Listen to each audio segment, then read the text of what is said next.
Thank you to attend this meeting. This is the second session, by the way. Let me admit Tadeu here. This is the second session. Just to a quick review. Last session, we covered the atmospheric models and MPAS. Okay, today we will be covering FV3, and I hope everyone here received my link with the session that we recorded. By the way, I will recording this one as well today. Let me start this recording. Okay, and that said, I will hand over to Stan Posen that will be introducing our speakers properly. Stan. Fernando, thank you. And thanks again to everyone for this opportunity. Very excited about the discussion today. As Fernando mentioned, we completed our review of MPAS, and now we'll look towards the DICOR FV3. And we have today a special guest, Ali Fuhrer, Dr. Fuhrer. Ali got his PhD in atmospheric dynamics and environmental physics from the Natural Sciences Department at ETH Zurich. We first started working with Ali as a scientist at Meteos Swiss, who was the first institute to deploy GPUs for operational NWP, and that was largely work that Ali had driven starting in the C2SM collaboration with ETH, Meteos Swiss, and CSCS. They're still operational today on GPUs. That's our second site currently. And later he joined Vulkan, and I'll let him describe some of his activities there. He's leading a group behind this effort. And I just want to make a quick comment on FV3. As Ali had reminded me yesterday, there were various efforts that have been ongoing over the years. And you can go to AMS. You can see lots of presentations from NOAA themselves who did some work. NASA, Dr. Freitas, you probably had some collaboration with Bill Putman, who did some work in CUDA that was for the GEOS 5 model. I would say all these works were more exploratory and nothing that was leading towards what we would consider a maintainable implementation. And I believe that's something that Vulkan and Ali are working towards today, and I'll let him describe that with some detail.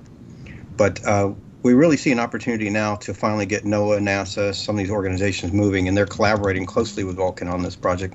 I'm sure Ali will describe that as well. So Ali, I'll turn this over to you, and you can start with discussion if you like. You can start with presentation. It's really your session with the scientists from Brazil, and we can drive it however the two parties wish. Thank you. Thanks a lot, Stan. So first, I can maybe say it feels pretty intimidating to be on a call with so many people I don't know, and also to not entirely know what you're looking for in terms of content, but also, like, I think I should say first is, like, Vulkan definitely is not in any way the owner of the FV3 dynamical core. Vulkan has a project together with NASA and NOAA to port this dynamical core, and the goal of the presentation I prepared is to explain a bit why we're using the approach we're using and currently where we are at with this approach, to give you an impression. And I hope that kind of is what you are looking for. I have roughly 30 minutes of presentation, and then hopefully we have ample time for discussion afterwards and for questions. But does that seem like a good plan? Yeah, maybe we can get some opening remarks from Dr. Freitas or Professor Diaz. I go over to Professor Pedro Diaz.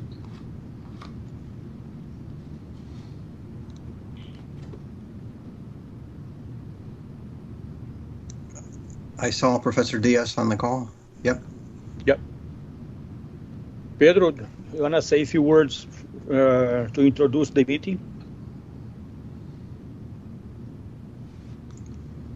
Maybe he's on mute. I'm having a little problem here. I think now I have the camera on. Yes. Very good. Thank you. Nice to see you. Yeah, I guess my feeling is that we're in a critical position right now in the sense that we have to look forward in terms of how to have an up-to-date model, not only just from the dynamical and physical point of view, but from the computational point of view. And I think that's the reason why we asked it for this meeting. We're hearing different opinions on where to go from the point of view of the computational aspects. And I think your experience is very much welcome in the sense that you have worked with the transition from, let's say, a more traditional processing architecture to the GPU environment. And so that's what we're looking for. What kind of effort? What is the benefit? Because when we ask people around, you see, rather a lot of uncertainty in terms of this issue about the cost benefit and what's the overall impact in the quality of your forecasts. So that's what we would like to hear from you. Okay. Yeah, that's really useful. I think that makes a lot of sense, and that makes me glad that I also pulled in a couple of slides from my experience over at Meteo Swiss, and not only the project here at Vulkan, because it seems like that could be useful for what you're looking for. Yeah, Meteo Swiss, I think it's an example. I've been reading a lot of things about the Meteo Swiss experience, but models are different. You have to sample different cases. Okay. Thank you. Yeah. So maybe I can try to go through the slides. Please interrupt at any point, and then I'm sure we'll have enough room for discussion. Maybe now, having heard what you said, I will also move over some parts more quickly and then focus on some other parts a bit more. So let me and try. We'll be in Ollie, the backstage. Okay. Yeah, I'll watch this. Yep. Right. Yeah, I was going to say I'll watch the chat and carefully interrupt you if you're okay with questions in the chat. Thank you. Yeah, that'd be great. That'd be great. So let me just try to open up the chat window so that I can see all of you. Can you see the screen of the presentation? Yes, I can see. Perfect. Okay, fantastic. All right, so I have one slide about who is Vulkan, just because Vulkan has been, it's not clear because a lot of people think Vulkan is a commercial company. And in a way we are, but our project is in the philanthropic part of Vulkan. So Vulkan has a lot of tech for good projects. It was founded by Paul and Jody Allen. Paul was the co-founder of Microsoft. And it's basically the company and engine for Paul's philanthropic efforts. There's many projects on ocean climate conservation and communities. Our project is focusing on climate modeling, and it's co-led by Chris Bretherton and myself. And this is the team. And what I'm going to talk about is roughly the work of half of this team. So half of the team are working on machine learning, and the other half are working on porting the FV3 GFS to emerging hardware architectures. Our main partners are NOAA GFDL, NASA GMAO, and ETH Zurich CSCS in Switzerland.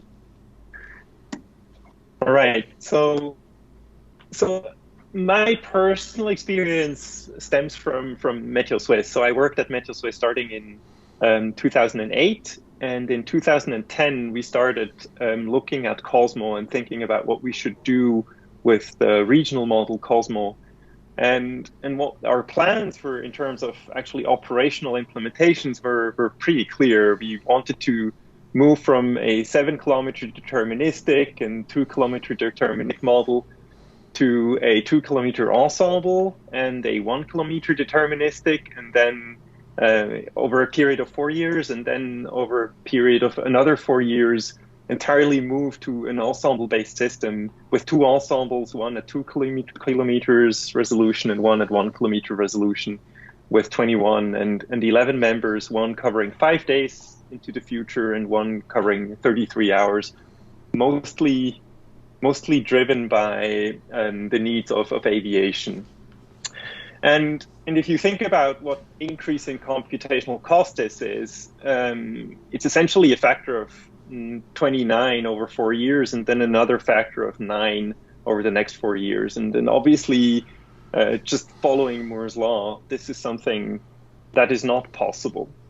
And I think this alludes to what was mentioned before, in a way, what can you do when you invest into software and when you move to novel hardware architectures? And clearly, this first step here would not have been possible without the move to a GPU-based system.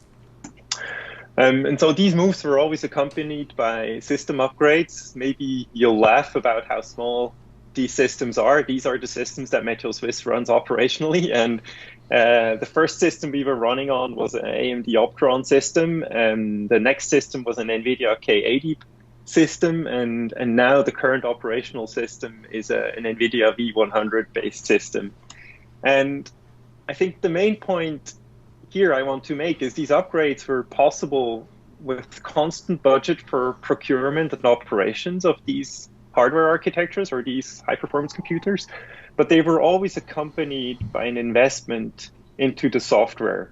So the first step was enabled by moving or doing a rewrite of the full dynamical core, and by introducing OpenACC directives in the rest of the code, and by moving the code base from double precision to mixed precision. And the next step was made possible by yet again a rewrite of the dynamical core, applying what we have learned with this first rewrite, and moving entirely to single precision. So like bringing over the remaining parts, which were still in double precision, also to single precision. So these steps were always accompanied by software investment, and right now Meteo Swiss is in the process of transitioning to a new model, Icon, and we are again investing into making that software capable of running on our systems. If I could interrupt, please, and Ali. When you say investment into software, I think in a way today you have, on a high level, 2 choices. You can either increase the level of abstraction, which means you take the existing code of the model that you have and you remove information, which is shown here, where you have a very high-level specification of what you would like to do. For example, compute the Laplacian and then apply this Laplacian to some fields. And essentially, it's the burden of a specific domain-specific compiler to generate efficient code for different hardware architectures. Or you can choose to decrease the level of abstraction, which essentially means you add more code to your already existing code base in order to tell the compiler, well, if you're compiling for GPUs, you need to do these specific things. I want to parallelize this loop here, and I'm assuming that these fields are already present, so I'm adding more information to my code. But these are essentially the 2 choices you have. And for Cosmo, it was interesting because we used two approaches on one part of the code, and the size of these parts don't necessarily reflect the number of lines of code, but rather how important they are and the performance profile. And so for the largest part, which is the dynamical core here, we used a rewrite in C++ using a domain-specific language, so increasing the level of abstraction. And we built libraries together with CSCS and ETH Zurich, which allow us to port performance to different hardware targets. You can think of this, or this library is called Grid Tools, and you can think of it very similar as, for example, Cocos, if you're aware of what Cocos is. And on the other part of the code, we used OpenACC and inserted directives. And so I think this project, in a sense, is interesting because it shows that different approaches work, but it's also interesting because I think we can learn from what the advantages and the disadvantages of these different approaches are. I said successful, and maybe just to highlight that in terms of performance, I think the one slide I have is with this code that we developed, we could show that we can scale nearly perfectly linearly onto the full Pitts-Stein system, which is currently Switzerland's and Europe's largest supercomputer, with approximately 5,000 NVIDIA GPUs. And essentially the fact that the curves stay flat here means that we have near perfect weak scalability, so increasing the problem size as we add more resources. And we also show that we have pretty good, strong scalability in the regime where we're interested for operationally running this model or for potentially doing very high resolution simulation, large domains. So this is a near global domain with a resolution, an average resolution of, for example, 1 kilometer or 2 kilometers. And the green line here is a global resolution of roughly 4 kilometers. And you can see that, first of all, the throughput on the y-axis is the simulation throughput is always significantly higher on GPUs. But obviously, as you push towards this strong scaling regime, at some point it starts tapering off because the GPUs run out of grid points to work on. But essentially, the outcome of this work was that we did think that globally running about 2 to 3 kilometer simulations within a useful range for weather forecasting or AMIP type climate simulations. So I think this slide is just to show that the approach worked. And the lessons that we learned is that very often the budgets for hardware are separated from the budgets from software, and we invested in a system is very small, a significant amount into software, but these investments into software definitely paid off. And so it's important to also prioritize investments into software over investments into hardware. I think we also learned that we have to plan on rewriting our software multiple times. And so having a code base where this is possible is important.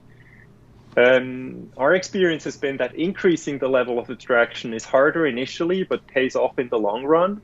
The maintenance of the Fortran plus OpenACC code turned out to be pretty intensive from a human effort point of view. And so that was something, while it might be easy to insert directives initially, you have to consider the full cost of ownership, and so also the maintenance of the code. And it's definitely a lot harder to debug the Fortran plus OpenACC code than it is to debug the rewritten code in C++. I think what we also learned that it's important to choose a programming model that developers will like. C++ has not been accepted by all of the developers of Cosmo, and so for the time being, Cosmo still maintains the original Fortran code, and we continually have to test the rewritten dynamical core against the Fortran version in order to make sure that they do not diverge. And it's important to provide solutions for integrating with existing legacy code. While the idea to just rewrite everything is a nice one, it's typically not possible. And so when you do a rewrite of some parts, you have to think about how this will integrate with existing code. So the question now is, what does this mean for FV3, which we started looking at in 2019 in this project? And I'm assuming that you already know the FV3 dynamical core. It's used a lot in different modeling systems, GEOS, CSM, SHIELD, UFS. And I think the interesting point from my perspective is the FV3 dynamical core is actually not that different from the Cosmo dynamical core. It uses explicit finite differences on a structured grid. And so there is no reason why what we did to Cosmo cannot be applied to FV3 to also achieve good performance on GPUs. There are some differences. It uses finite volumes instead of finite differences. It has a vertical Lagrangian grid, which follows the flow in the vertical. And so there's a remapping step, and the remapping step has algorithms which are quite unique to FV3. And it's probably a bit more optimized for x86 CPU architectures. For the experts, it does very aggressive blocking in the K direction, which has impact on the Fortran code.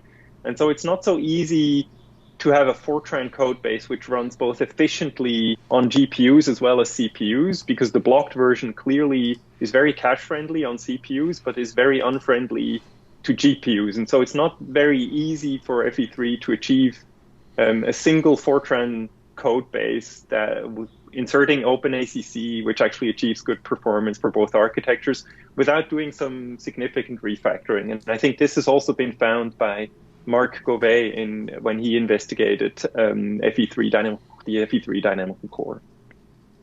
All right, so having said all of that, so what's the goal of our project at Vulkan? Our goal is to enable global storm resolving model simulations on modern supercomputers, and we want to use a Python-based approach using a domain-specific language, and apply that to FV3, but not just FV3, the dynamical core, but actually X-Shield, which is the FV3 dynamical core coupled with GFS physics to do such simulations. And obviously this code is developed and maintained by NOAA GFDL. And we started in October 2019, and the goal for year one was to have a rewritten dynamical core, and the goal for year, which we're in still right now, is to add all of the physics packages and demonstrate this capability on a supercomputer. And now you can ask, why did we choose a DSL? And obviously it came out of the experience with Cosmo. We saw that increasing the level of abstraction was important and worked well. But at the same time, we also saw that maybe we did not increase the level of abstraction sufficiently. There were still a lot of choices in the user code which were performance relevant for a specific hardware architecture. Obviously, the main reason to choose a DSL is that the diversification of hardware driven by the end of Moore's law is not going away, is here to stay. And so obviously GPUs are an extremely important hardware architecture to support, and CPUs still as well. There will be also other hardware architectures that we want to support, or even GPUs from another vendor, which might use different programming models or programming standards. And so we wanted our code to be immune from those specific choices. Unfortunately, there currently is no community standard for performance portability, so there's no turnkey solution we can use. We learned that OpenACC doesn't necessarily always work well, and we also learned that the acceptance of C++ by the community isn't that easy. There are varying opinions on this. For example, DOE chose within the E3SM project to also do a port in C++ using Cocos, and they are hoping that this will become the standard over time. So there are different opinions on this. And an important point that we wanted to explore is that as we push up the level of abstraction, that also opens up the door to more optimizations. With Cosmo, we really learned that merging and fusing operations is key to getting more data locality and performance, and so we wanted to open up the door for that. At the same time, we didn't want to reinvent the wheel, so we wanted to use the existing work that we already did in terms of building performance portable libraries in our approach.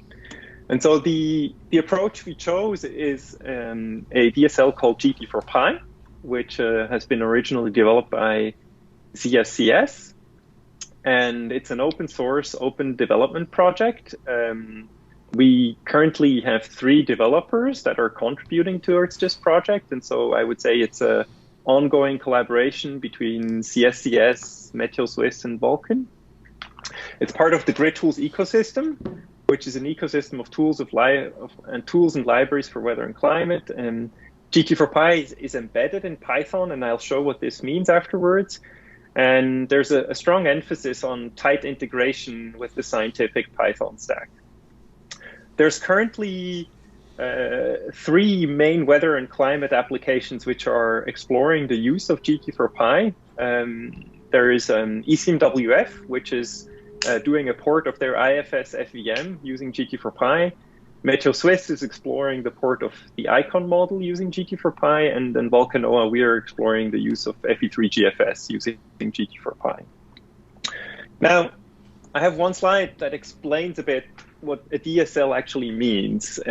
So essentially the user writes code Python, which is parsed by a front end, and then there is a compiler which generates fast code for different hardware architectures. So this compiler emits, for example, CPU code, which is C++ plus OpenMP based.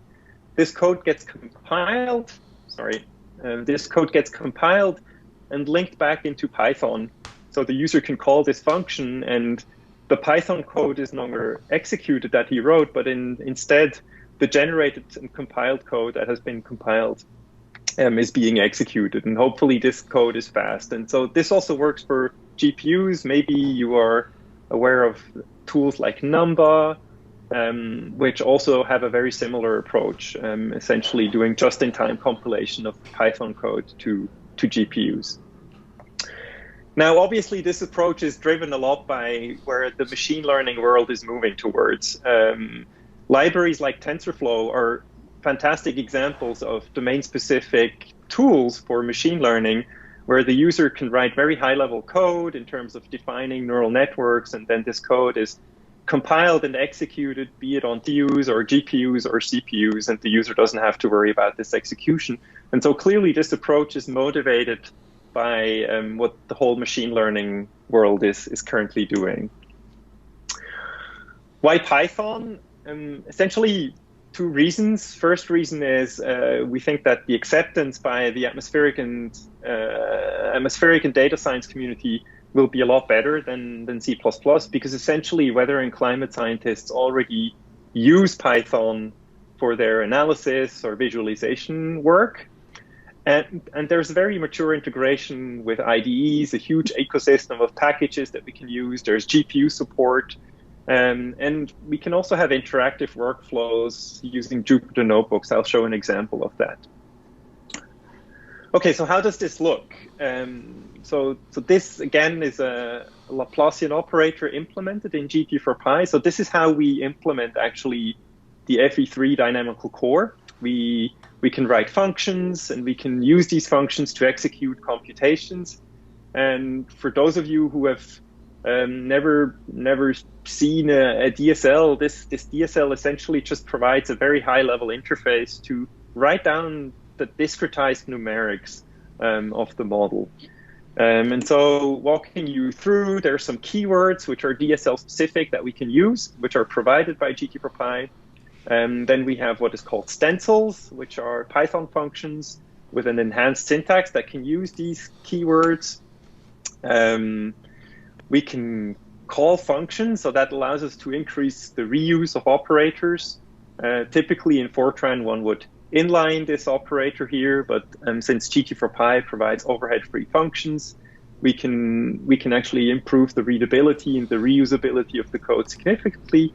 And then there's this keyword with computation, which essentially means I want to do a 3D loop over all X, Y, and Z direction. And I'm saying that this loop in the Z direction is parallel, and that I want to loop over all grid points in the vertical. And I can declare temporaries on the fly. So for example, here I'm computing the Laplacian on an input field, and I'm declaring a temporary on the fly, and this temporary typically is then sized and placed in memory optimally by the DSL compiler. All right, how is this used? Well, essentially it's used very similar to the way Python can be used. One can allocate storages, and these storages can be initialized, for example, with random numbers, and then I can execute this stencil on a given backend. And so it's important to note, while here the backend currently is indicated as NumPy, I can now switch this backend to, for example, CUDA, and then this storage will be allocated on the GPU, and this code here will be compiled and executed on the GPU. All right, I'll whiz through this. I think from a FV3 perspective, what is interesting to highlight is that FV3 uses a cubed sphere grid. And so when you use a cubed sphere grid to implement numerics, you very often need to specialize the computations that are being done close to the edges or at the corners. Essentially because the topology here at the corner is different. I only have 2 neighbors when I'm in this cell over the edge here. And essentially this means I need to specialize the numerics there. And so the DSL has a specific feature to make this easy, which are called horizontal region, and this is just indicated here. So for example, the purple code here, where the field is set to 1, is only executed next to the edge, and then on the second line away from the edge, I'm executing this part of the code here, which can be specified with such horizontal regions. And similarly, I can restrict computations to be just on the corners. For example, setting the field to 1 on these 2 corners and setting the field to 2 on these 2 corners. So this is essentially syntactic sugar that makes the code, when we implement numerics on a cubed sphere, more readable and more easy to understand.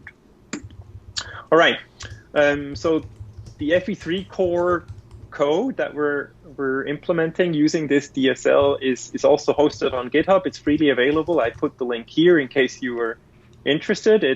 We design it in collaboration with GFDL scientists. We have a weekly sync with them. It runs under continuous integration, and we have a whole lot of unit tests that essentially make sure that the rewrite that we're doing gives the same result as the original Fortran code. So we extract unit tests from the Fortran code and essentially use the data from executing the Fortran code to run unit tests on our Python code using PyTest. And just to show that our rewrite actually does the same thing as the original Fortran code, here's an example running a Baroclinic benchmark test case. So this is an integration 6 days into the future of a Baroclinic wave. Probably you're aware of this benchmark. It's the Jablonowski benchmark. And shown here is the result from the Fortran code. Shown here is the result from the DSL-based Python code running on GPUs after 6 days of integration. And you can see that the differences are extremely small and are essentially numerical noise, because as this nonlinear instability starts to grow, obviously also small rounding errors start to grow into being more significant. And both are single precision is important, so I wanted to highlight this single because precision, probably Ollie? This might be a point that is interesting for you as well, since I think Stan mentioned to me that you would like to integrate a dynamical core with pre-existing physics, and so the way we did this at Vulkan is essentially we wrote a wrapper around the Fortran code, where what you can see here is main.py doing the time stepping over the total number of time steps, and essentially here we can get the state from the Fortran code, do a dynamic step using our code, and then set the state back to the Fortran code, and then run the Fortran physics. So the existing Fortran physics can be run just using this wrapped version. And there's a lot of functionality to do I/O or to do visualization. And so essentially this shows that our rewritten Python code can be integrated with the pre-existing Fortran code. What we've not done yet is we have not invested the effort into porting the Fortran code to GPUs. So this currently only runs on CPUs. Our priority is to actually port also the physics using this approach, and I'll talk about that a bit later. I can also show you a slide of where we're currently at with performance. And I think the main issue is that, or the main point of this slide is we're actually very actively working on bringing down performance. So just to give you a feel for where we're at, the very first run, which entirely ran on GPUs and passed tests, were actually middle of February this year. So this was when we had the first run running entirely on GPUs. And what you can see in this chart here is this is the Fortran performance, and this is the time per time step. And so our very first run was about 100 times slower than the Fortran time step. And over time, we have been introducing optimizations, essentially also reducing overhead of Python. And this is a logarithmic chart, and so performance has come down substantially. And And this is actually where we're at right now, currently. So this is just pulled out of our continuous integration system. And currently the DSL code is about 1.5 times faster on NVIDIA P100s versus the Fortran code running on Intel Haswell. So we have a speed up on CPUs, comparing apples to apples. So running our code on Intel Haswell as compared to the Fortran code on Haswell, we're still slower. Right now, what we are doing is we're not focusing entirely on performance because we're transitioning to new backends. But as soon as we've transitioned to the new backends, we will again try to bring down these performance numbers further. But essentially, the main point here is like we're in the middle of a journey. We started in mid of February being able to run, and we've optimized performance dramatically over the past months in this project. This is results that I've extracted from something that was done by Lukas Mosimon from NVIDIA. I think he's also on the call. And he basically did benchmarking, since the Pitt-Stein supercomputer that we have uses pretty old generation GPUs. It has P100s. He executed our code also on B100s and A100s on an NVIDIA internal system. And essentially what you can see is that you do get a nice speed up moving to newer generation hardware. And what you can also see is as you increase the per GPU grid size, the code actually scales pretty linearly with the number of grid points, starting from around 200 by 200 grid points. So this again highlights that as you are using GPUs and newer hardware, it's important to keep in mind that you need a significant number of grid points in order to use this hardware efficiently. All right, I have one slide about the physics. So as said before, our goal is actually not to use the existing Fortran physics, but to port the physics also to this Python DSL. And what you can see here is that we've already ported 5 of the 6 schemes that we're targeting for these global cloud resolving simulations. So microphysics, PBL turbulence, sea ice, shallow convection, and the land surface model have already been ported. And what's interesting about this is essentially we've done student projects for these ports, because the idea was, let's try out whether this Python DSL is really easy to use for people who don't necessarily have a lot of computational know-how. And so what you can see here is there's a group of 3 students which ported the CI scheme, or a group of 3 students that ported the shallow convection scheme.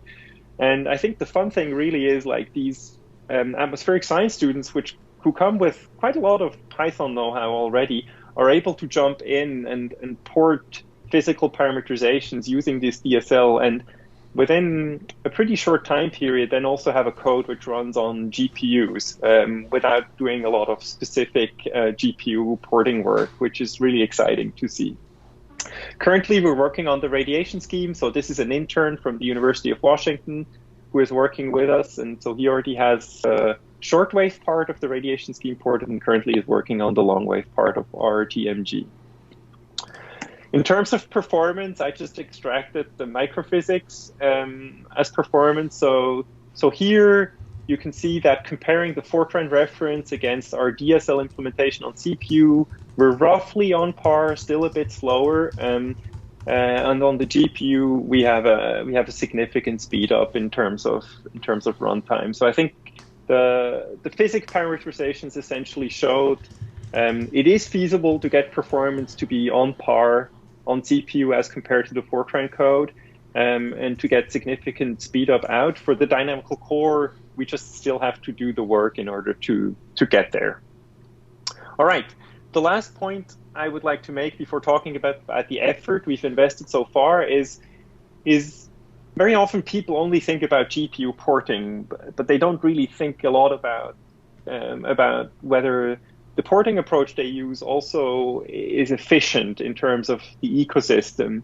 And what's been an experience for us is that Python is actually a really exciting and productive environment to work on code. This is an example of running the FV3 dynamical core in a Jupyter notebook on Pitt-Stein, on the supercomputer Pitt-Stein, in parallel on GPUs. And and doing an integration from within a Jupyter notebook. And you can immediately, as you do a time step, you can visualize the results on the cubed sphere grid and inspect your results. You could also just extract certain operators, such as diffusion operators, and apply the diffusion operator to deep fields. So it allows you for a pretty different, I would say, development, working, debugging style as compared to Fortran, which for our team has been really key to making fast progress. What's the effort we've invested so far? So I told you we have roughly on this side of the project, so not on the machine learning side, but on this side of the project, we have roughly 7.5 staff working on this full time. Roughly half of the staff are working on implementing the domain-specific language and the compiler, and half of them are actually working on the port of the FV3 X-Shield model. So that's dynamical core plus physics plus the infrastructure. We started in October 2019, and I would say the total effort just on the port of the FV3 dynamical core so far has been roughly 6 FTEs that we've invested. But as you've seen from this presentation, while we can run on GPUs, we're definitely not yet where we would like to be in terms of performance. What's our roadmap?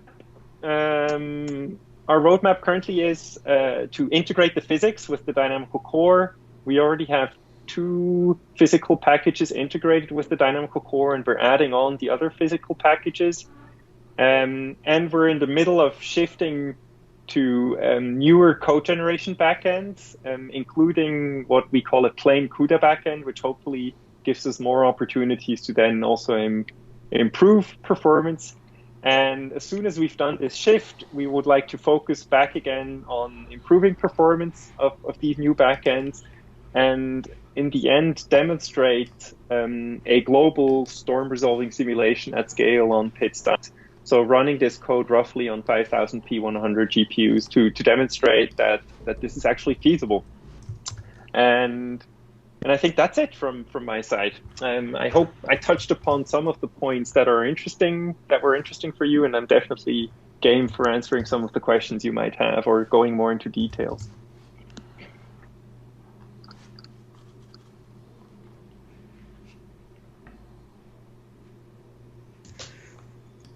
Ali, can you hear me? Hello?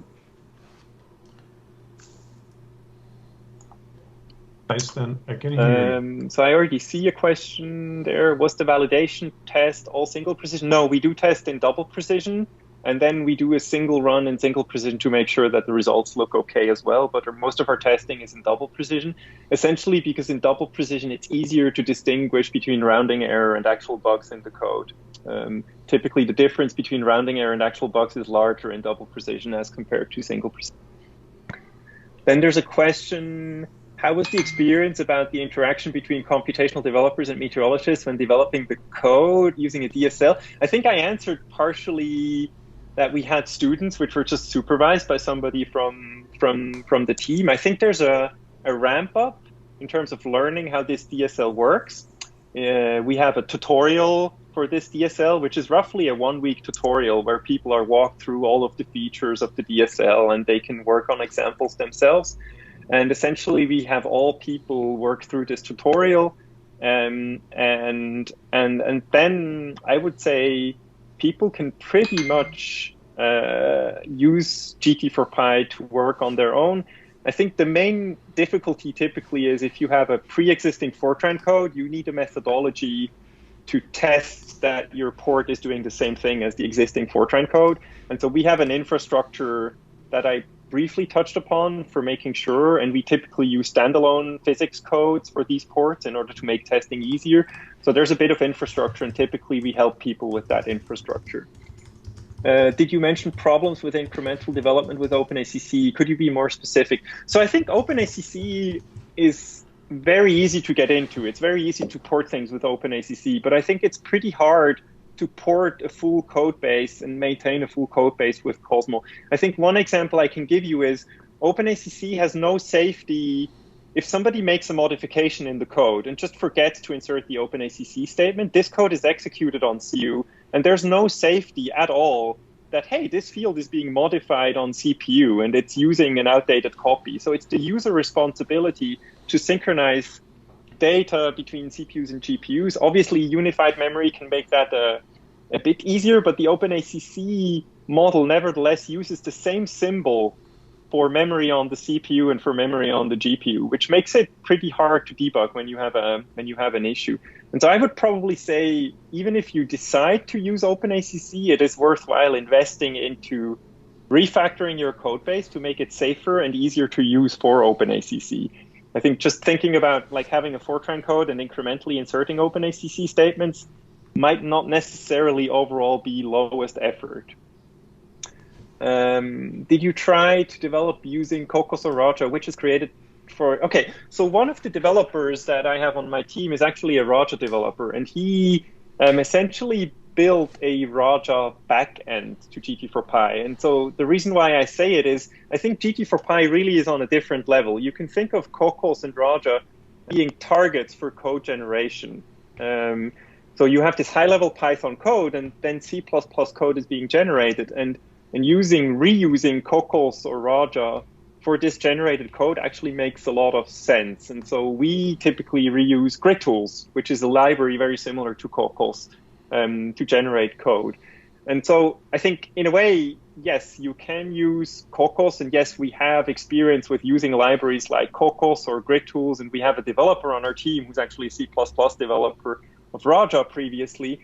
And I think GT4Pi can be seen as a framework on top of these libraries, which tries to bridge the gap between people who are great in C++ and then actual atmospheric scientists might not be so great C++ developers, but rather know Python. Do you expect... Oh, I think Pedro had a question and would like to unmute his microphone. Well, thanks for the talk. We can't hear you, Pedro, or I can't hear you. Can you hear me? Yes, now I can hear you. Yeah, okay, right, thanks. Yeah, thanks for the talk. I think it's better to speak than to write it on.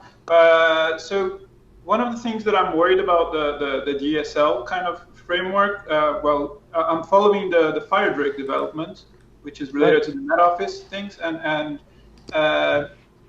one thing that I don't know, I'd like you to explain is how to deal with the time stepping. So it seems that you can do like all the horizontal discretization all within the DSL, but then the time stepping needs to be done with Python. And that may create a big overhead if you want to implement some different kind of time stepping schemes. Yeah, great question. So maybe I think, so first of all, I think the Met Office is using approaches called LFRIC, which has evolved to being, I think, pretty similar to GT4Pi, except that the front end is in Fortran. But we essentially, within a project, we're actually trying to interoperate the two approaches. And then to dig into your question, so I don't necessarily understand the argument why the time stepping would impose any issues. So it's absolutely no problem to do the time stepping in Python. The overhead of doing just a loop in Python over the time steps, as compared to the cost of a full time step, is negligible. But I think if I understood your question correctly, you were more worried about like different algorithms used in the time stepping schemes. For example, using an implicit solver, or did I understand your question correctly? I'm more concerned, like for example, what we know is that the time loops are usually in Python, so just to comment, so on the LFRIC, they have like the FireDrake guys at Imperial doing in parallel some testing just to see how things are going. But then my main concern is that sometimes stepping schemes like semi-Lagrangian or things like that, they require a little bit more complicated ways on interacting time and space, and then the overhead of going into these loops in Python may be big, and I noticed this happening in FireDrake, for example, and I wonder if this would be the case for GT4. So when the time stepping scheme is not a standard like Runge-Kutta, something that you just apply this tendency, which when it's something a little bit more sophisticated. So okay, first of all, we do have loops. So you can do a loop inside the DSL. So if you have a Runge-Kutta scheme and you have 3 stages, well, you can loop over those stages entirely in the DSL. No need to go back to Python for that. Okay. Or you can loop over tracers, for example. So there is loop functionality in the DSL. So in case it is performance critical, you can implement rudimentary loops in the DSL. Not all options that Fortran gives you are available. I think the second comment probably is it really depends on the granularity of where this loop sits, right? As long as inside some kind of time stepping loop, you have enough work, say a loop over the full 3-dimensional domain, which applies multiple differential operators on fields, then I don't really see how having those loops in Python could impose a challenge. I think a lot of the challenges we saw in Python overhead was trying to reduce the number of checks that were being done when fields are being passed down the call stack, and essentially having a mode where you can do those checks, and then having a mode where you're just production mode where you want to run and you don't want to do those checks, similar to kind of the compile flags that you have on a standard C++ or Fortran compiler. But I think maybe what you were alluding to is also that some numerical schemes have different motives, which might not be a fit to the DSL. For example, a semi-Lagrangian scheme might not be a pure stencil motive because you have to shift the stencil by the Courant number to a certain place. And that definitely is a challenge for DSLs in the sense that, well, DSLs define what the domain is, and then you implement that domain. And if you go out of this domain, then you have 2 options. Either you have to escape the DSL, or you have to expand the DSL. And I think some of the things that I showed, for example, how these corners and edges are being handled in FV3 is exactly one example where you saw we need this motive, and so we expanded the DSL in order to be able to deal with this motive, right? And so obviously there's a trade-off, because if you add everything, you end up with a general purpose language, and your opportunities for optimizations also are reduced. And so you need to be careful about expanding the DSL language. But I think, I mean, that is definitely one of the downsides of using the DSL approach, that if you want to do something that goes outside of what the DSL provides, you either need to escape and do it outside of the DSL, or you need to expand the DSL. Yeah. Thanks. All right. Then, do you expect differences between FV3 GFS Diker only for climate versus NWP? So I'm not really sure if I understand the question, Stan. Yes, there are configuration differences. So in terms of like what would be called name list options in Fortran, there are slight configuration options. But, yeah, the reference was the code base. Yeah, so the code base that we're working on is, in terms of FV3, is the exact same code base that is being used for the UFS operational forecast, as well as for high-resolution climate runs. As you know, FV3 also is used for coarse resolution climate runs, and there, what they call the hydrostatic mode is still being used. And so that currently has not been our target. So we have been targeting the non-hydrostatic mode of FV3 GFS. Okay, very good, thank you. Then Pedro had a comment. I've been telling my undergrad students, if you don't learn Python, you will not get a job. It seems that I'm not misleading them. Well, yeah, I guess if they want to go into machine learning, where a lot of the jobs are, that definitely also holds true. Thanks, Ollie. Nice to see you again. I understand that the focus of this talk was not on the ML aspects, but I can't resist the question. Do you have any highlights from the ML aspects of the project, including ML DSL integration, that you could share? Thanks very much. Yeah, thanks for the question, Karthak.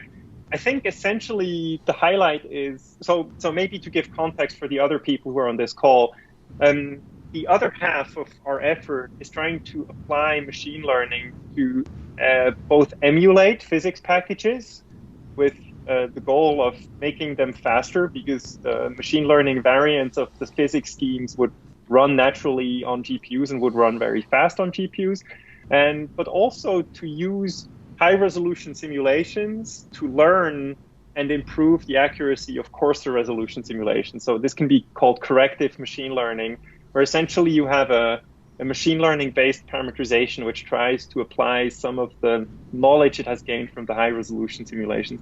And so maybe in terms of highlight for you, Karthak, I think the highlight essentially is that the team has made significant progress on the emulation side. I think emulation is looking a lot better than when you last reviewed the project in terms of results.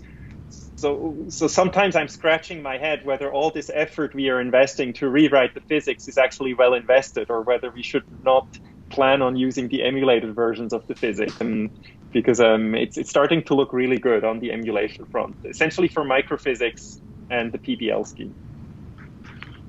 Dr. Freitas has his hand up. Yeah, thank you. So as we show in the beginning of your presentation, there are several institutions and models that use FV3, right? My point is, do you have any agreement between these institutions that they use conversion on the Vulkan version, for example, using a unified code? Yeah, I think the simple answer is no to that question. So I think what I can say is that NASA has dedicated 2 staff to this project. So 2 full staff from NASA are working on this project to try to apply to GEOS, but they have not made a commitment to somehow, we're going to use this in the future. I think they have made a commitment in terms of actually putting human resources on this project. And I think a similar commitment being done from the GFDL side, and we're currently discussing with them of how we can ramp up the involvement from their side by writing a joint proposal to leadership to ramp up.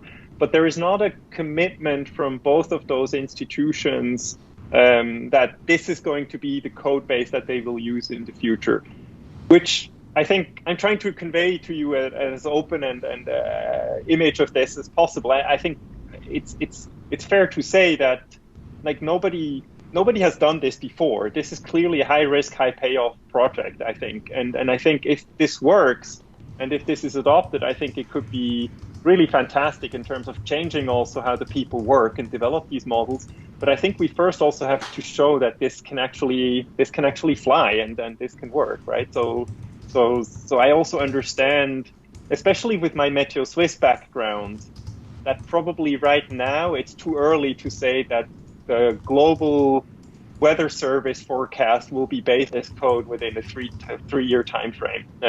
I think just knowing at Meteo Swiss, we started the project in 2010 and it went operational in 2016, which I think was a pretty ambitious timeline in terms of applying something like that to because when we started also, we didn't know whether DSLs and C++ could work. And so I think, yeah, looking at that, we're now 2 years into doing this. And so I think it's probably fair to say that if I were in NOAA's or NASA's shoes, I'd also not commit full in, but say, I want to invest resources into this, I'm interested in this, because this could be a great opportunity, but they're not committed to putting this into operations. Okay, second question, it seems that you are focused only on convection permitting resolutions, right? So you don't think this is too risky? Yeah, I think this is, it's interesting, right? From a Vulkan perspective, this is actually risk mitigation because we need to focus on a use case because our main point is to show that this can work. From a NOAA perspective, obviously, there is a huge interest in having the regional implementation of FV3 supported, on having the nesting functionality supported. And so the reason why we're discussing with them right now whether they could not ramp up their commitment is exactly because they are interested in different use cases and they could be the ones actually implementing those use cases. I think from a Vulkan perspective, we want to limit and focus our project on a specific use case, which are these global storm resolving simulations and enabling those on large supercomputers.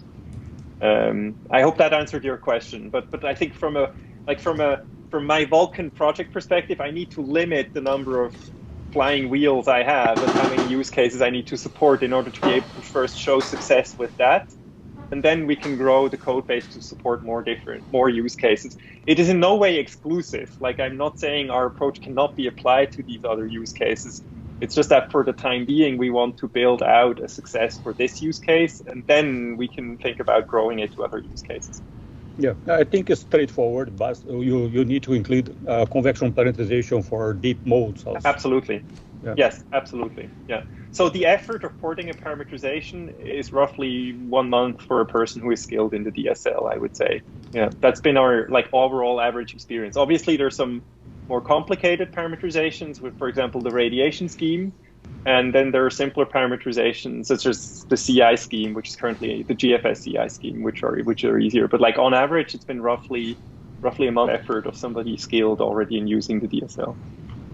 Okay, thank you. Mm-hmm. And do we still have time? I see Raghu and Alvaro each have questions. How are you on time, Ali? So I'm fine. I don't need to run out. I added a buffer of at least half an hour after this meeting to get breakfast. You want to start with Alvaro then? Thank you. Hi. Just another question. Did you mention future good results with emulated version of the microphysics using ML? But what about the computational performance? It's possible to say something about it? What do you expect about the computational performance using the emulated version versus the original version? Yeah, that's a great question. I'm actually, I keep asking that question myself. I don't have the answer for you, but I think what I can say is, I mean, maybe Karthik can chime in, but I have seen very few very systematic apples-to-apples performance comparisons of the Fortran reference code running on CPU, then the emulated version running on CPU to speed up on GPUs in the literature. A lot of the literature focuses essentially on skill, and then there's a sentence or two about how this will be great in terms of performance, but I am not aware of a very systematic study of performance. Clearly, there's a hope that this will work and give a performance boost, but I'm not aware of a very systematic investigation. I think for our effort, what I can say is also our first step is to make the emulation successful, and then the second step is to actually integrate it into the model and replace the original parameterization and run it on the same hardware using the DSL version on GPUs as well as the emulated version on GPUs to make a fair performance comparison between the rewritten version for GPUs and the emulated version. But we're not there yet. We don't have results there, unfortunately. So if you're aware of any studies there that do a good job at comparing performance, I'd be very curious to hear or to share. Thank you. I'm also curious about it. I don't have any results. I didn't see any studies about that, but I think it's the future. I think we have to check this kind of thing. Agu? Yes, thanks, Dan. It was a great presentation, Ollie, and I have two questions for you. One of the first questions is it's a continuation of the previous question. So when you do complete this port, or if you just take the FV3 die core, if hypothetically there was an OpenACC version of the FV3 die core versus a GD4Pi implementation, what kind of a performance difference would you expect between the two models, theoretically speaking? Well, I mean, my experience has told me not to give an answer to that because theoretically speaking about performance is extremely dangerous. but I think there are kernels which have been implemented in OpenACC from FV3 that are pre-existing. Like, for example, the vertical remapping exists as an OpenACC version, and I think there we're roughly on par. The remapping is actually a part of the code which is hard to port using OpenACC, so it's not that trivial. It's also not that trivial with the DSL to port, but I think there we're roughly on par in terms of performance. I'm not really sure. I think there's a version of CSU and the Sigrid shallow water solver in OpenACC. There we haven't done the performance comparison. I think essentially it's kind of two different approaches. In the DSL approach, you sacrifice performance as compared to hand-optimized, super optimized rewritten kernels, be that in CUDA or be that in OpenACC. If you really go in and you really try to make a code fly, a very specific kernel fly on GPUs, and then probably you're going to be better than the DSL compiler. I think the huge advantage of the DSL compiler is you can instantly apply an optimization across all of your code base with the blink of your eye. So if somebody implements a fusion pass that fuses kernels, this can be applied across your code base rapidly without having to change a single line of your user code, because it's essentially just a compiler pass in your compiler. And so the DSL compiler has a different trade-off. I think it tries to get good performance across the board, and it's way more rapidly for a computer scientist to go in and say, hey, I have an idea, I want to implement this optimization pass, and then actually apply it to a code base. Whereas in OpenACC, you need to go in and apply this all over the place, over your full code base. So I think it's essentially two different approaches. From Cosmo, what we saw is that the C++ DSL version was very competitive with the OpenACC version. We found very few kernels where the OpenACC version would beat the C+ DSL version. I think on GT4Pi, I just don't have enough data to give you a very robust or solid answer, but it's going to be very interesting to see. I totally agree. I don't really see a reason, like from my experience with Cosmo, I don't really see a reason why we should not be able to achieve good performance with the DSL, but I think my experience has shown me that the proof of the pudding is when you run it on a system and you get the performance numbers out. So I'm trying to be as careful and political as possible with this reply. Understood. Yeah, I understand the complexity. Comparison with the Icon project, right? Because Lucas has been working on OpenACC implementation, and then you've got the GT4Pi. So I expect some direct comparisons from those efforts. Yeah. Thank you. Yeah. I said, I think we have some kernels that we can compare to directly. Yeah. Understood. But that answers one side of the question, which is basically where the OpenACC implementation, the GT4Pi implementation on the GPU side. But what about the CPU side? Do you have any reference for that as well, or do you think the performance would be comparable for both architectures there? Yeah. So I think that depends on the use case, because I mean, whatever you do, there is a bit of Python overhead, and clearly in the strong scaling regime, removing the Python overhead is hardest. And on the CPUs, it's also harder because the CPUs don't necessarily expose this asynchronous execution model that GPUs expose. On the GPU, you launch a kernel, and then you can do work on the CPU to launch the next kernel. Yeah. Now on the CPU, you just do all the work. And so clearly it's, first of all, harder to hide the Python overhead. And second of all, if you do very strong scaling, you're left with very few grid points that you need to update. And so clearly the Python overhead becomes more important. I would say that from my experience, for the typical use cases that I have seen at Meteo Swiss, it should be feasible to get on-par performance. I'm not so sure whether this is also the case for FV3 Core, because FV3 Core has been very heavily optimized for CPUs on the Fortran side. They do pretty aggressive blocking, and it's easy to find use cases where this blocking fails. As you move to larger and larger domain sizes on CPUs, you fall out of L2 cache with your blocking strategy that you currently have. But I think on the typical use cases they have, the blocking works extremely well, and so I think it will be a challenge to get our performance with the DSL version of the code. Right now, I think we are more than a factor of 2 slower. I see. Okay. Thank you for that. And my second question is, it looks like you have worked with applications that have cross-platform languages, for example, having a DSL, Fortran, C++ in a single application. So did you encounter technical challenges when you were trying to actually maintain persistent pointers? For example, C++ and Fortran have different styles of pointers, or the way the pointers are interpreted, or also if you're using OpenACC and a DSL in the same application, the persistency of these pointers in the GPU would be another technical challenge. Have you come across or encountered these, or has it been a smooth sail? Or if not, what were the complications there? I think that's a great point, and it's probably one of the most important points that people don't think about when they start off. It's like, how can I get persistent data structures which are exposed in different programming models and essentially don't necessitate copies, which obviously are bad for performance. And yes, we have had difficulties with that, starting with Cosmo. At the beginning, OpenACC and C++ could not do pointer sharing. And then luckily, due to outcries of many people, these features were added to OpenACC and there were all programming model features that were added to make it simpler.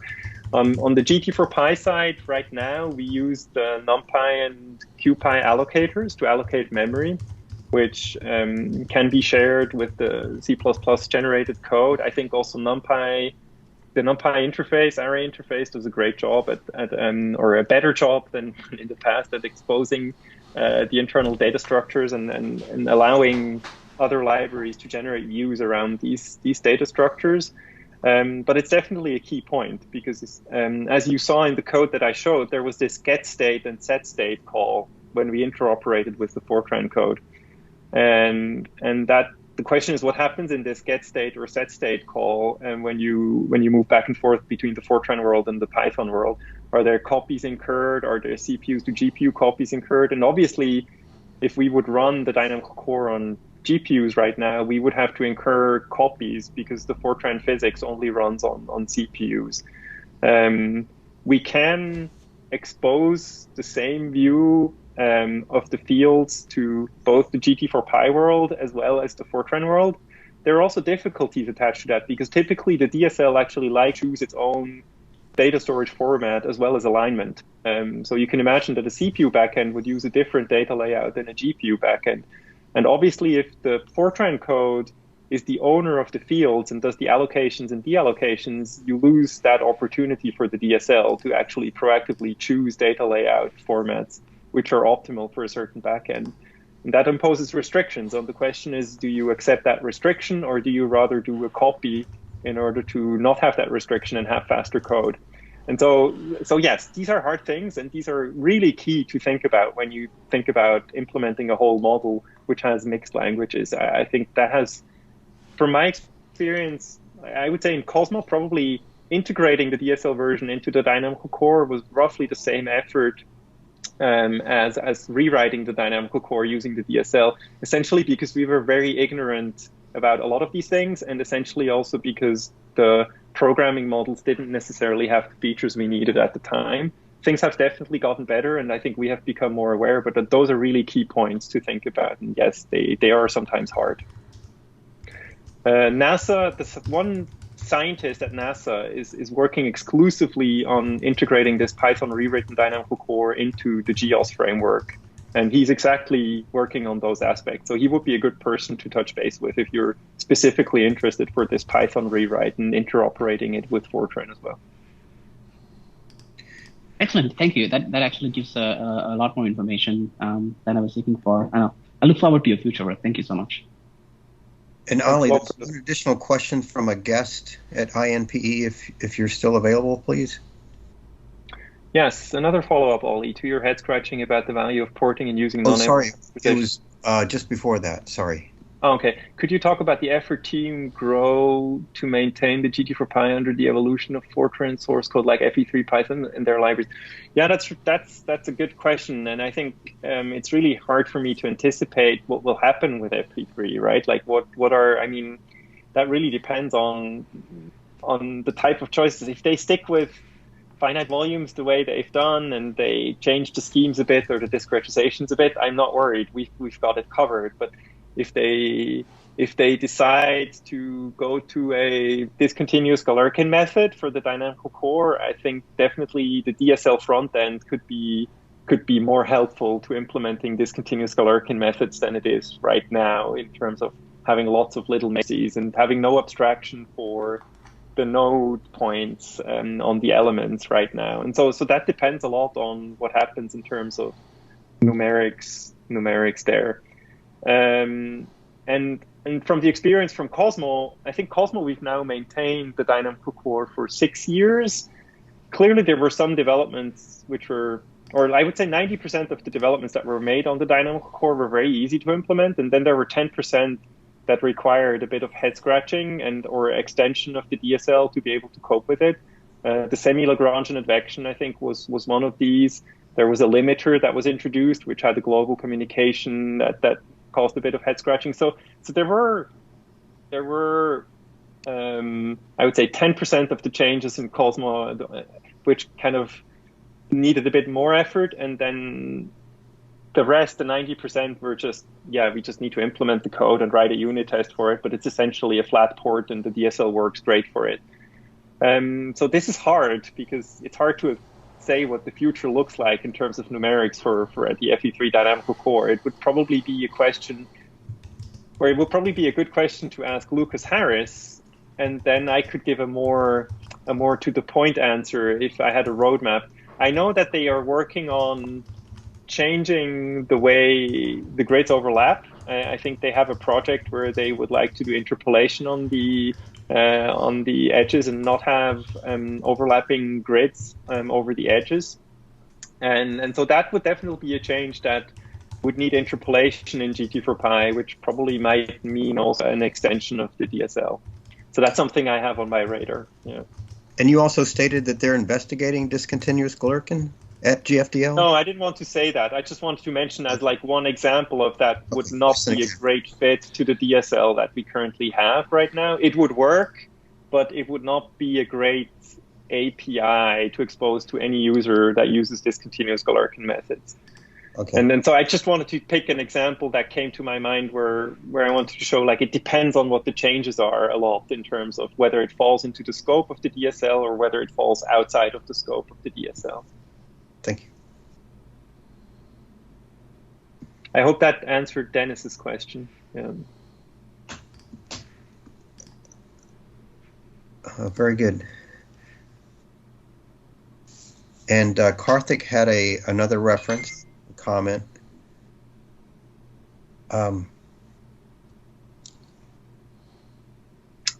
Essentially, it's a white paper from DOE. Yeah, thanks for sharing that, Karthik. Thanks a lot. Very good. Okay, should we, Fernando, should we try to conclude here? Yes, I think so. Okay, right over. Yeah, that's right. Thank you very much, Dr. Ollie, and all the audience. Thank you very much, Stan. I will be sharing the recording of this session today, okay? And I hope to see you again. And Ollie, your content will be freely available to share? Yeah, I think there's nothing. I mean, there's one result from NVIDIA that you should have the call on. I asked you whether I could put it in the presentation. I think everything else is fine and is not something that would not also be on some of the recorded presentations I gave at some of the conferences. And maybe just from my side, like I do hope this answered some of the questions that you had. And in case you have more follow-up questions, I mean, feel free to contact me or drop me an email. I'm more than happy to reply to some of these questions that you might have. I know it was a lot of content and maybe some of it was not necessarily what you were looking for, so please excuse me for that. I hope I could answer at least some of the questions you had. Yeah. That was excellent. Thank you very much for your availability. Luis, anything to say? Yeah, no. So only thanks for the presentation. I think that in the future, we will have a further collaboration with NVIDIA. We don't see other ways. I think that is it. And at the end of this month, we will have a meeting with all people of the new model. And we'll discuss about your presentations, the last and the one now. And I think that will guide us in the right direction. And then thank you for the presentation and for the time of all the guys here, there. Okay, Luis. Thank you very much. Bye, people. Join. Bye-bye. Bye, everyone. Thank you. Thanks for watching. Thank you.